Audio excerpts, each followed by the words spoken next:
Hey everybody, it's 5 o'clock. It is Wednesday. We are live. Hi everyone. We're going to wait a few minutes for everyone to jump on. I know sometimes it takes a couple minutes for people to get on. I'm really excited about tonight. My favorite topic is sales and how to nail your sales like a queen or a king. One of the two. Right? We're going to wait a couple minutes. Usually wait like 2 minutes for people to come on. So where is everyone? Hopefully everyone's not in the field.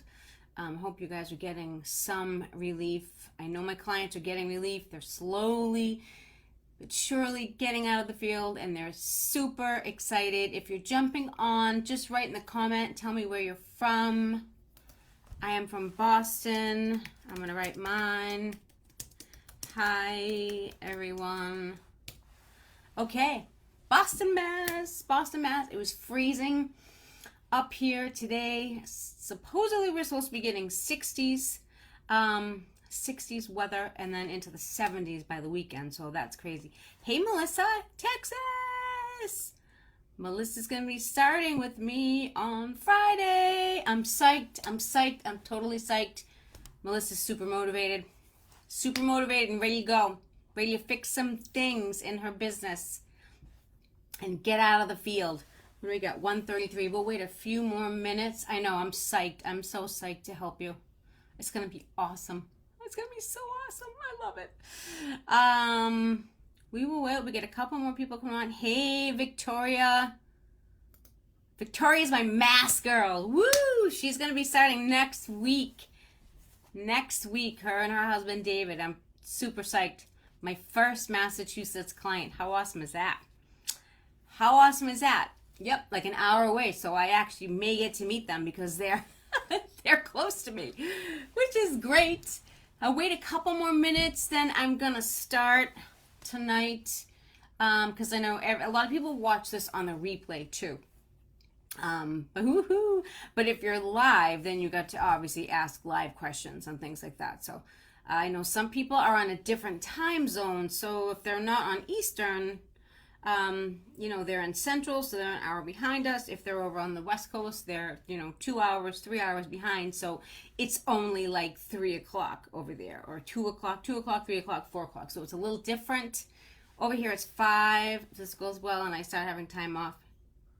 Oh, you're so sweet. You know what's so funny too, right? Is that my husband was saying we should do a retreat like somewhere and like have everybody up. Like, that would be so fun. I would probably cry because I love all you guys. I love the success that you're all having. I would totally cry. But more on that later. We might actually entertain that at some point. Maybe make it like a training, a bunch of trainings and like a vacation at the same time. Then you get to meet my husband, the techie, Jay. He does all the tech stuff. That would be cool, right? I mean, Texas to Massachusetts, that's probably only a couple of hours. Maybe 3-hour flight. It's probably not that bad. All right, so let's get started. It's 5:03. I know you guys have lives and dinners to make and all that stuff after. So tonight's topic is all about sales, my favorite topic, sales and marketing, my favorite thing to do in the world. Tonight, we're going to learn how to nail your sales and close your cleaning leads like a queen or a king. I originally started this group for women cleaning business owners. However, it's morphed. I have a bunch of men in here. Definitely not opposed to it. I don't know if they want to join a group that says queens or sisters, but we have more and more men joining, so that's pretty cool. So you guys know me. If you're tuning in and you don't know me, my name is Cheryl Hadger. I founded Sisters Who Scale. I'm a cleaning business coach. I specialize in scaling cleaning industry businesses. I also do dabble a little bit in service industry businesses as well, but it's like 99.9% cleaning businesses. So myself, I own my cleaning business. It's residential, commercial, and power wash, and we just opened it up. I grew it from zero because I started by myself as a solo cleaner, grew it to over 650, and now we're edging up to the 700 soon. did that in about 3.5 years, working about 15 to 20 hours a week. The company's grown consistently, about 30% or so, in between 30 and 35% every year in revenue. And we did it during the pandemic. I only really started to scale this a couple of years before the pandemic. So we all know how that was. That was a disaster. People ask me all the time how I did it. It's a process. I tell everyone it's a process of finding the result producing activities that are performed in a rolled out systematic plan on a consistent, hear that word, consistent basis over and over and over again. Okay. It's not a magic wand, or you're not saying, oh, she's just good at it. She was born with a sales gift. It took work. All right. It took a lot of strategic effort to get to where I am today. And everyone can do what I do. There's no secret in it. You just have to learn the skills. And that's what I teach.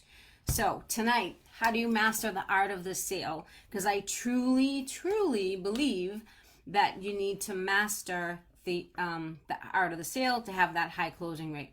You have to know how to talk to people. But more importantly, you have to know how to listen. So let's start off with this. So what's the importance of having great communication skills, right?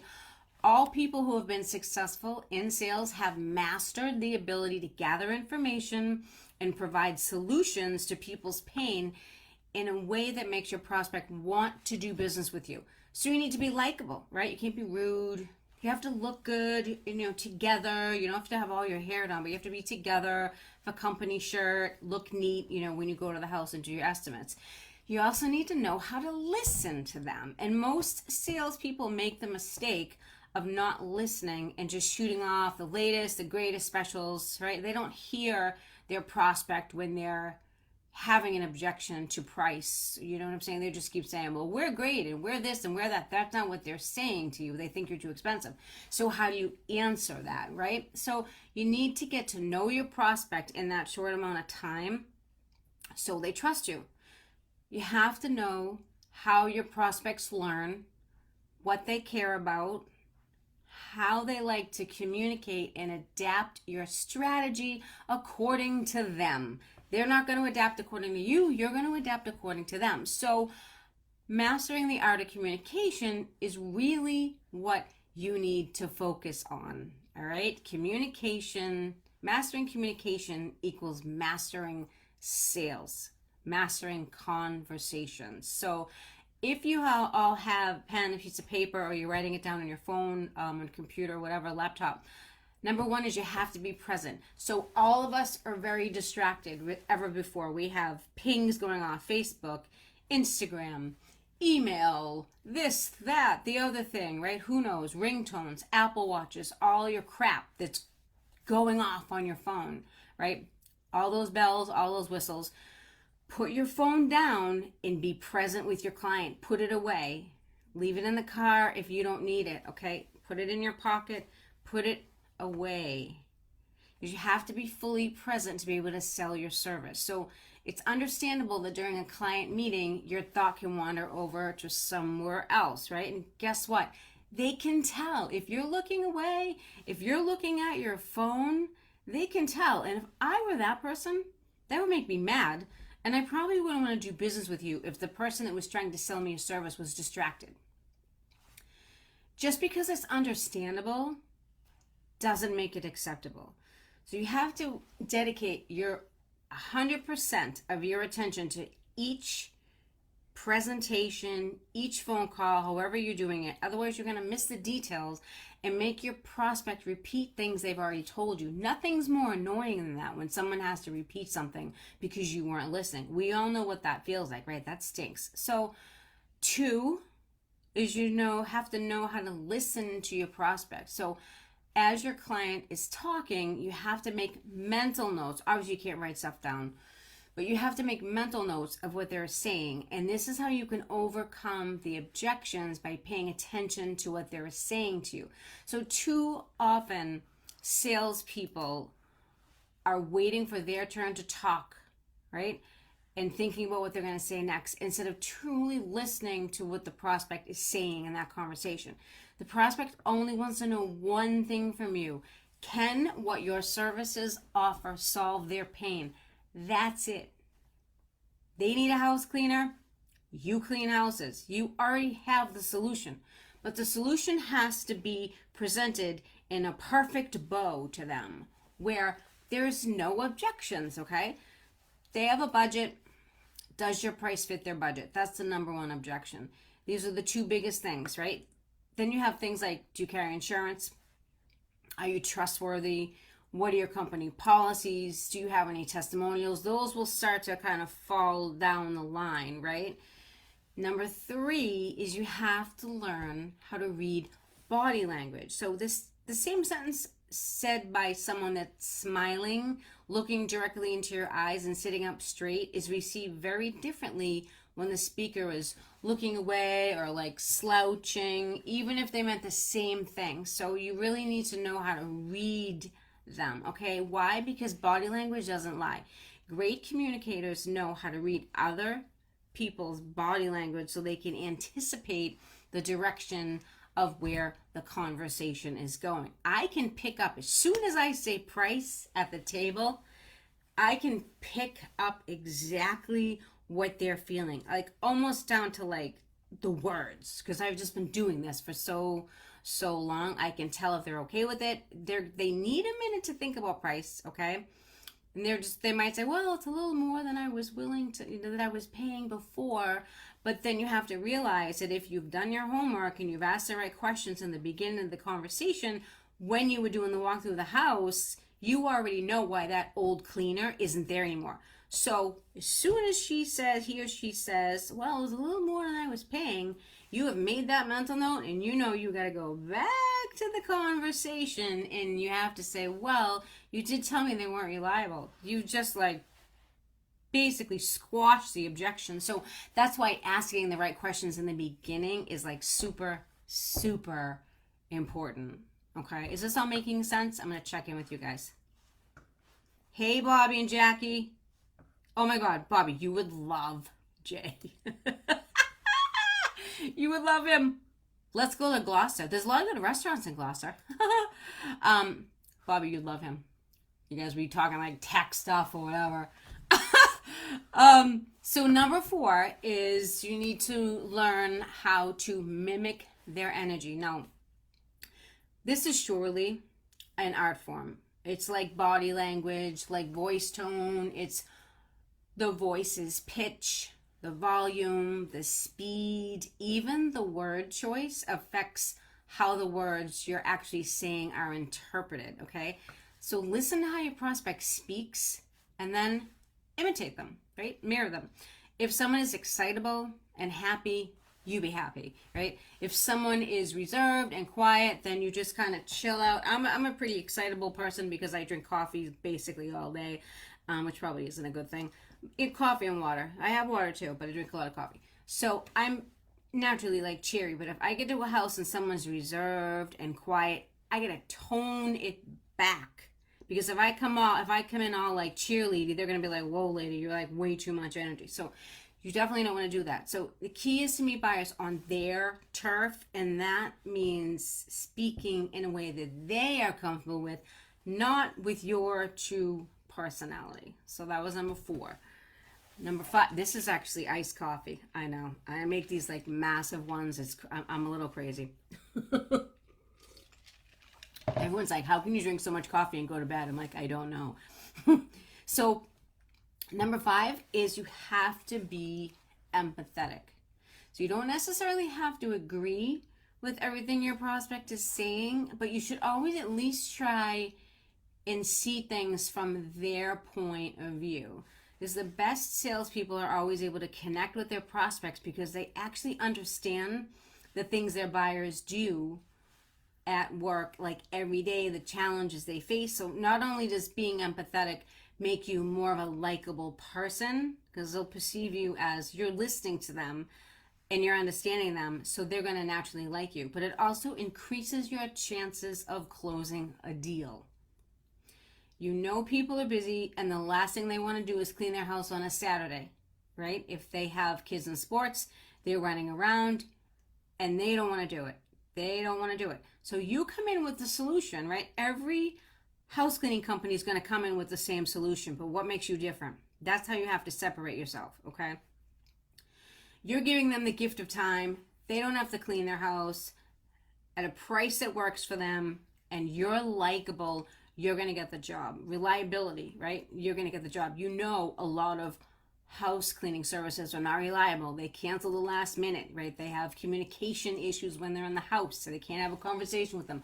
That's huge up here in Boston. I don't know how it is where you're at, but it's a huge thing up here.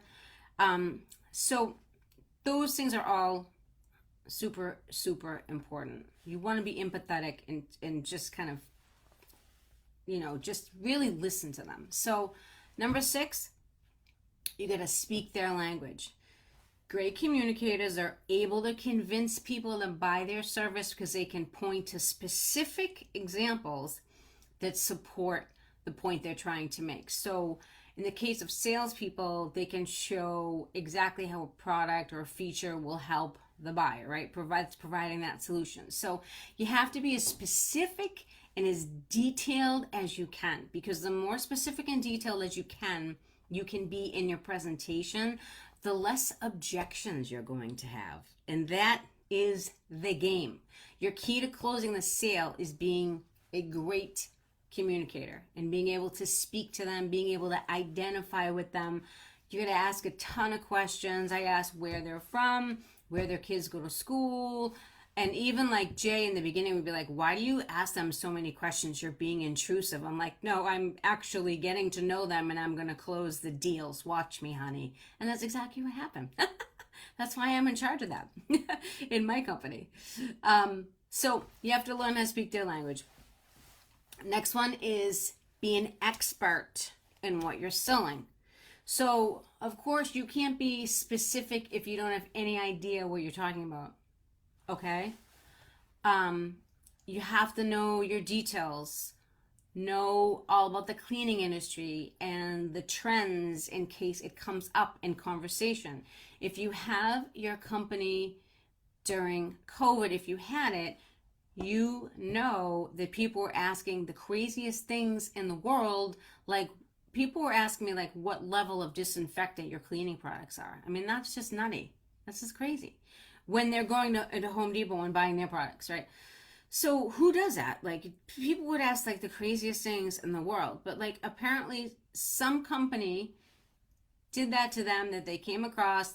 Some company that, like, someone had come across, they cross-contaminated the houses by using the same rags, right? That's like so gross. So I used to get things like that, like, do you wash your rags? Do we use the same rags in each house? I'm like, no, who would do that? That's disgusting. So just like craziness like that, right? So you have to really be an expert in what you're selling. So you also have to ask great questions. So the key to sales is asking good questions. Actually, if you're not curious about the prospect situation and what's going on in their life, it's very easy to slip into your elevator pitch, which we all know what that kind of sounds like, because if you're doing your sales in your company, you're saying the same things over and over and over again, right? So it's really important to take a real interest in your prospect and what they're saying and make it a personal conversation so it doesn't feel like you're selling them.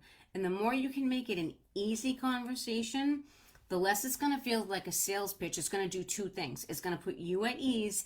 It's also going to put them at ease so they don't feel that they're being sold to.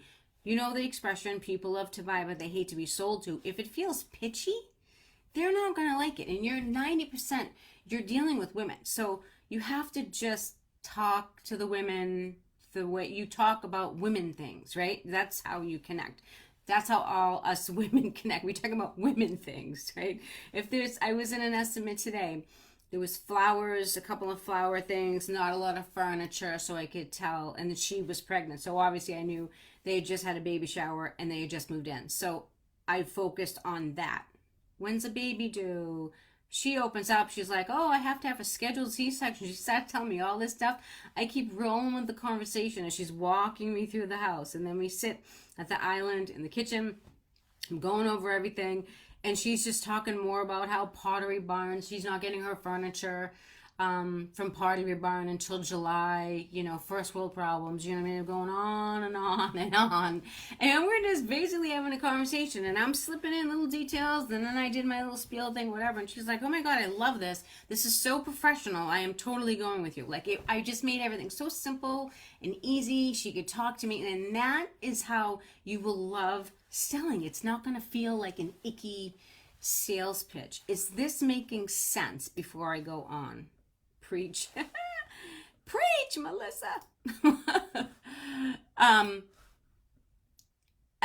I love it when it just feels like a natural conversation, and I'm just bouncing around, going from house to house with my little binder and my phone and my pen, stuck in my hair, and I'm just do, and it just feels like a simple conversation, right? It's just, yeah, when you say the price, you have that initial like jolt of what are they going to say, but who cares? Just say it anyways. Say those prices. Those prices better not be below $100 either. If they are, we should have a chat. Next one, number 10, ask great questions. So the key to sales is asking good questions, okay?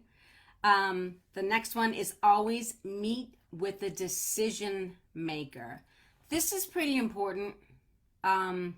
Sometimes prospects leave out important details that can change the facets of a deal, especially when you're not sitting with the decision maker. 9 times out of 10, you're meeting with the decision maker, who is usually the wife. So you don't really have to worry there. I'm going to give you a little hint, a clue that's going to save you some time when you're doing your estimates. I do not ever meet with the husbands unless 2 reasons. They are the ones doing the cleaning, or they're sitting with their wife.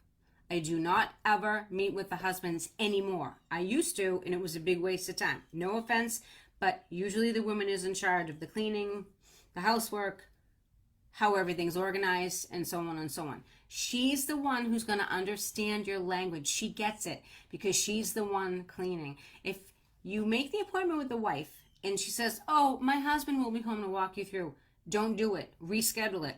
It's a waste of time because most times the husband has no idea. He's been put up to this feat, and he has a hard time translating the information to the wife, and then the wife doesn't understand the value you're presenting, and it's going to get watered down. So when someone makes an appointment and says, my husband will walk you around, this is what I say. So I obviously don't take the appointment. I tell them straight out that it's better if I meet both of you together. I always say that. And then sometimes, depending on the type of mood I'm in, sometimes I'll make a joke about it. I'll be like, oh, are you? I would say like, is your husband cleaning the house? Oh no, he's not cleaning. I have to do it.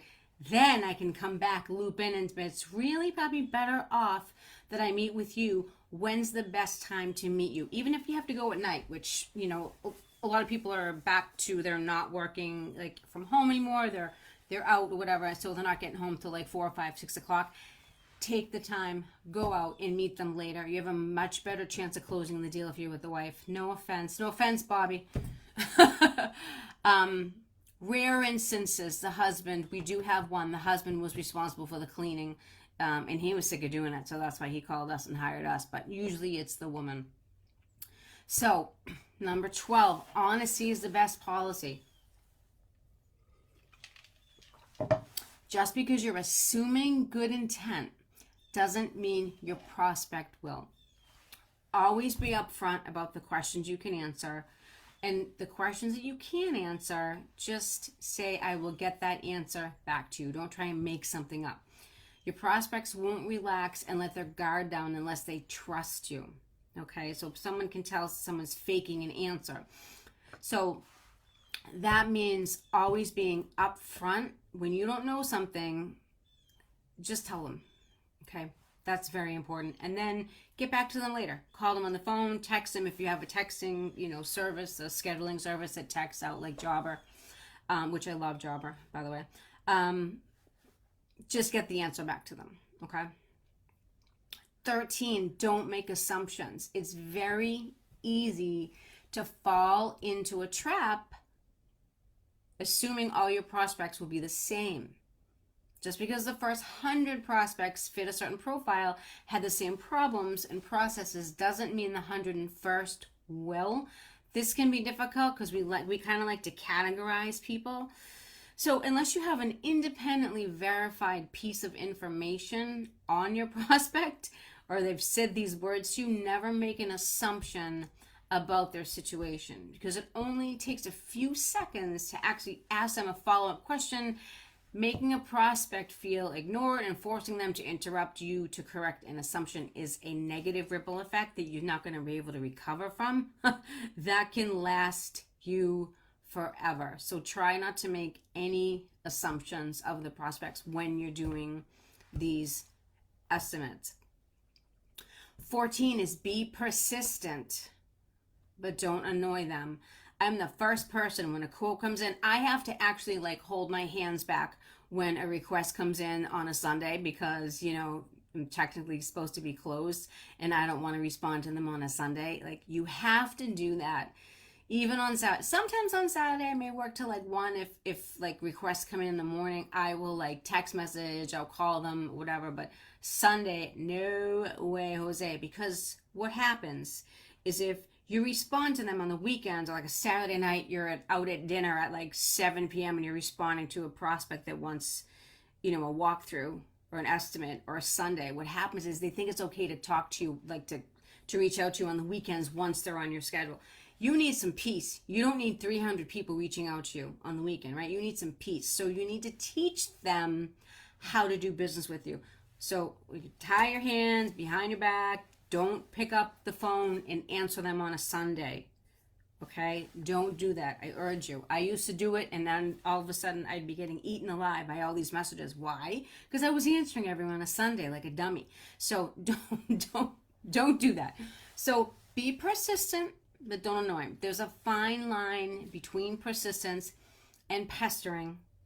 And it's very crucial for salespeople to understand that. So continuing to call, continuing to email your prospect without knowing what's going on while they're not responding to you is very counterproductive and can only serve to annoy and alienate them. So I do 3 things. I call, I text, I email. If they leave me the email and the phone number on Jobber, I do all 3. If I don't hear anything, shoot another text, or I'll shoot another email. If I don't hear anything again, I archive them, and then maybe like in a month I do it. I only reach out a few times, because if they're not answering you, 2 things happen. They hired someone else, or something's come up. It happened to me this morning. Someone reached out to me like 5 days ago. I didn't hear it. I reached out. I didn't hear anything. I called today. She's like, I'm so sorry. I've had so much going on. That happens more often than not. Don't be paranoid. It just happens. And I booked the estimate. So I'm going to see her on Friday, I believe. So be persistent, but don't annoy them. Once you re-engage them, then you can steer the conversation back to the real reason you want to talk to them, which is to get an estimate or a walkthrough on the books and go sell your heart out and get a new client, okay? 15, be comfortable with silence. This is one of the hardest things you're going to have to do. Most people are very uncomfortable. Salespeople get very uncomfortable with silence. They give the price.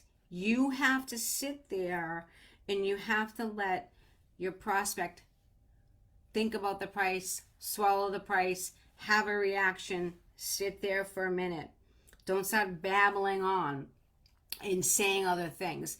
Most people immediately try and fill that silence by asking a follow-up question or clarifying their ask. That's nervous energy that can make or break a sale. Let them think about, okay, here's the price. Okay, it was a little more than my last house cleaner, or it was a little less, or it's relatively the same.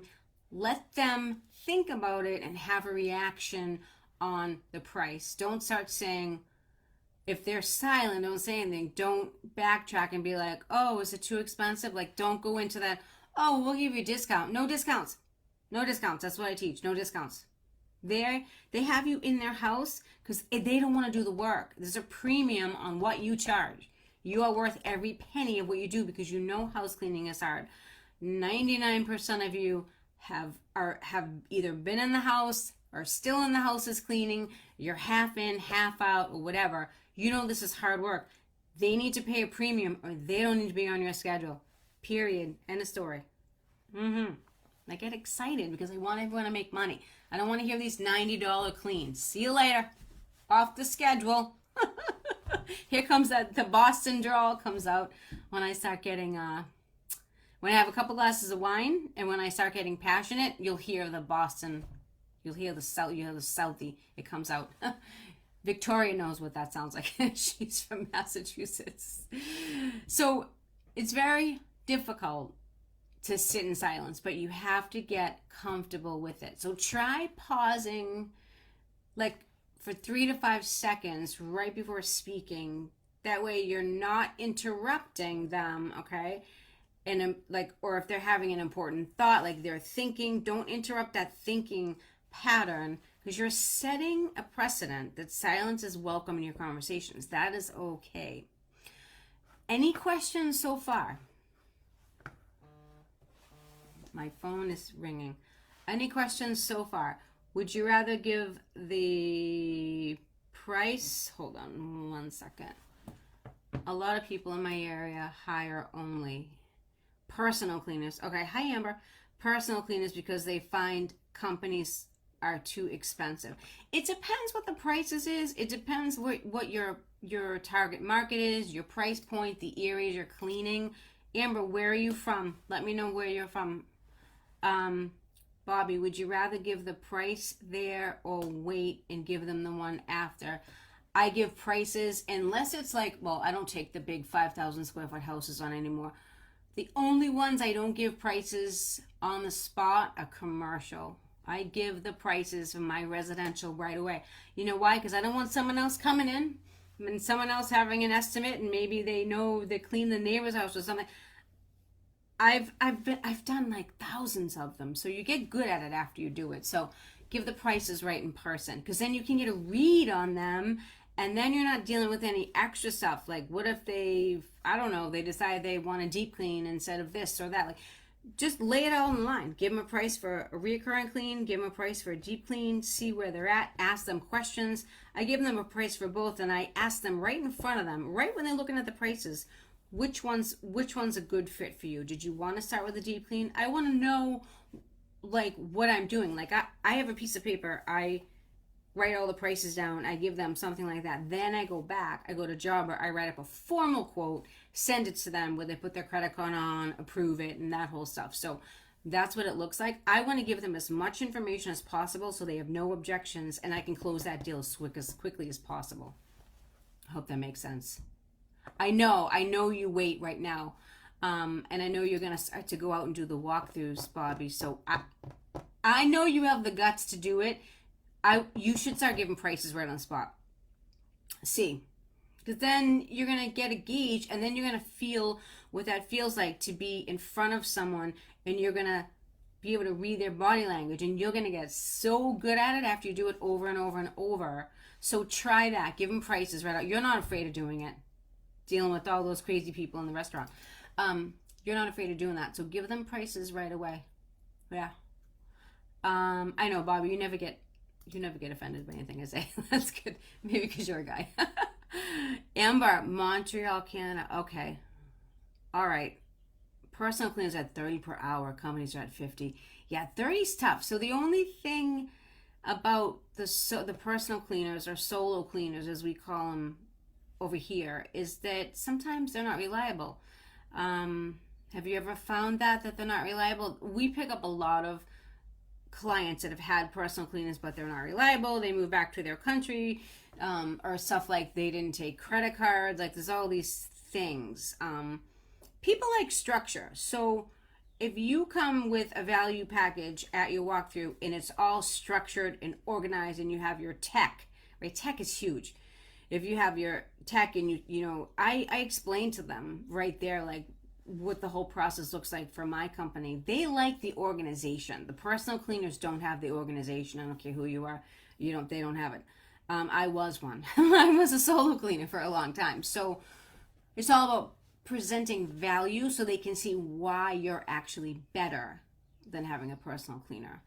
And I don't know what your hourly rate is, like your minimum wage up there in Montreal. That's probably a conversation. I can message you later.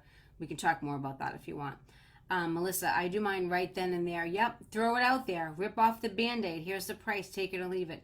Never steered you wrong. Yep, same thing. And then I go back and I put it on Jobber, and then I send them a formal quote. So I get an approval. That's another thing I teach. Getting everything in writing, contracts, approval, right? All good stuff. So here's the key. Effective communication equals effective sales. So sales communications skills are by far the most important weapon in your arsenal, okay?